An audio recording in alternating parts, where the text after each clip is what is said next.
Volunteer police officers in England and Wales will now be authorised to use tasers. The move will see special constables allowed to use the electric stun guns if they complete the necessary training and if they've served for long enough.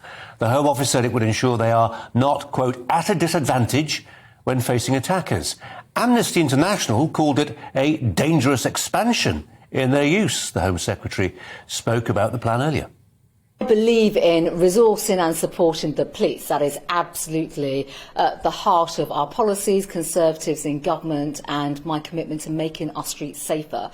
First of all, we work with chief constables and we work with police and crime commissioners in particular to ensure that we can resource, and particularly when it comes to tasers, give officers and now specials the chance to have tasers and be equipped. That requires training. So first of all, all of that has to be commissioned. So we are absolutely making sure we do everything we can to equip and empower our officers, frontline officers. I made a taser announcement almost 2 years ago now for police officers, along with the money, resourcing and training.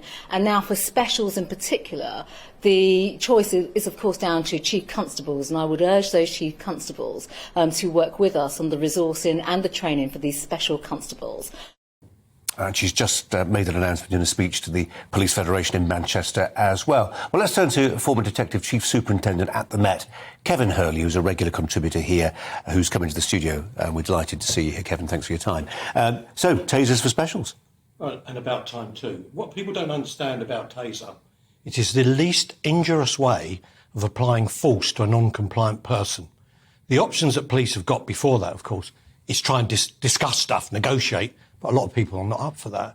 So it then comes down to fists, boots, wrestling to the floor, battens, sprays in the face, or a 5-second low ampage shock and it's all over. The reality of it is far more people around the world die from normal police arrest methods than ever they do with taser. And it's just because it's got this idea of a stun gun, everyone thinks it's awful. In fact, it's the best way to arrest someone who's being violent in terms of protecting them. Why do you think Amnesty disagree with you? Because they don't understand that. Amnesty don't live in the real world on certain issues. They do some important work, torturing people abroad and stuff, but they don't understand that when you're dealing with an angry teenager with a knife or a machete or a drunk, angry man, then you've got the alternative of either exposing yourself, risking the public being exposed, using your baton, repeatedly striking them with a metal baton, kicking or punching, or 5-second electric shock all over. Andrew Pearce of the Daily Mail is alongside me. I'm guessing you're quite pleased about this, but it's worth saying that actually special constables, and there are about nearly 9,000 special constables in England and Wales, and it will depend on the chief constable of a given constabulary whether they actually decide to make this offer. But I don't think the specials have to say yes, do they? I'm not sure of that detail there, but it's certainly the Home Secretary's not ordering people to take them. She's leaving it up to chief constables. Yep. They're going to get the proper training, and if we're trusting them enough to put them in a uniform of a special, why can't we trust them enough to wield a taser when they've had the proper training? And I hear what Kevin said. I didn't know they were the least injurious way of detaining or deterring or repelling an offender. So let's get on with it. I wonder how many people, Kevin, have been put off volunteering to become a special constable by the fact that the streets feel increasingly violent and you've got nothing between you and that violent offender but a baton, if you're lucky.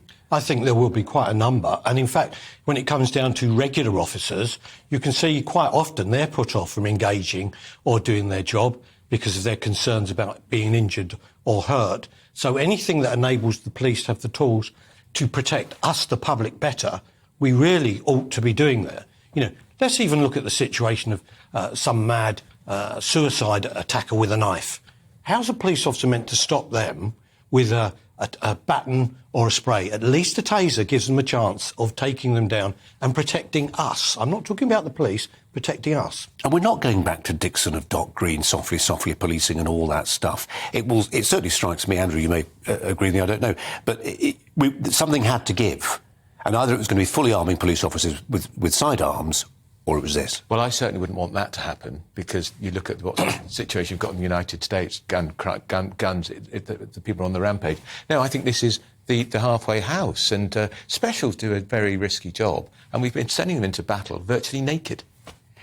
Kevin, what does it raise the temperature on the streets a little bit? You know, when you see officers now, they're covered in paraphernalia, as it is. All of it necessary, I'm sure, whether it's the stab vest, the cuffs, the baton, the pepper spray, etc., to which we now add the taser. It garishly coloured, doesn't look like a weapon, a traditional weapon, but a weapon it sort of is. What signal does that send to ordinary members of the public? Well, I think it's unfortunate that the police image has moved in that direction, and I actually think it's rather unfortunate. A lot of forces have done away with officers wearing helmets, because that was, if you like, the last mark of the British. Is that true? I had no idea that was true. Yeah, if you look around, you'll see lots, and look there, one with a flat hat on there at the street, walking alongside. Of course, it's true. I mean, yeah, as you look at the pictures, of course, it's true. I mean, he should have a helmet on, that officer, in my view. Yeah. But the reality of it is the impact that has on a lot of people. When a taser is produced, they don't normally need to use them, because they've got a small electric dot on them, which guides it, if you like, or your aiming point. The moment someone gets red dotted, most of them go, oh, no, I don't want that, thank you very much. So they actually are quite good. Have you fired one? No, I haven't fired one, but I've actually been tasered in the very early days of when they were being tried. And live to tell the tale? Don't tell why. Well, because I volunteered to do it. Oh, you're behaving badly. Yeah, on Andrew Pearce already got a scoop there. I mean, the truth of the matter is you are completely destabilised for 5 seconds and you fall to the floor.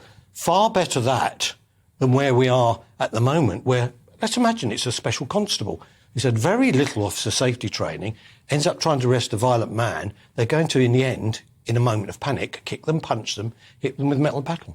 Far better, if that person is resisting, to taser them. Thus, we're protected. But the fact is, tasers tend to, if you like, tone the moment down, because people get the red dot on them and think, ooh, I don't like that. Yeah. Kevin Hurley, we appreciate you coming in and your expertise and your confession about being tasered as well. We enjoyed that. Thanks very much.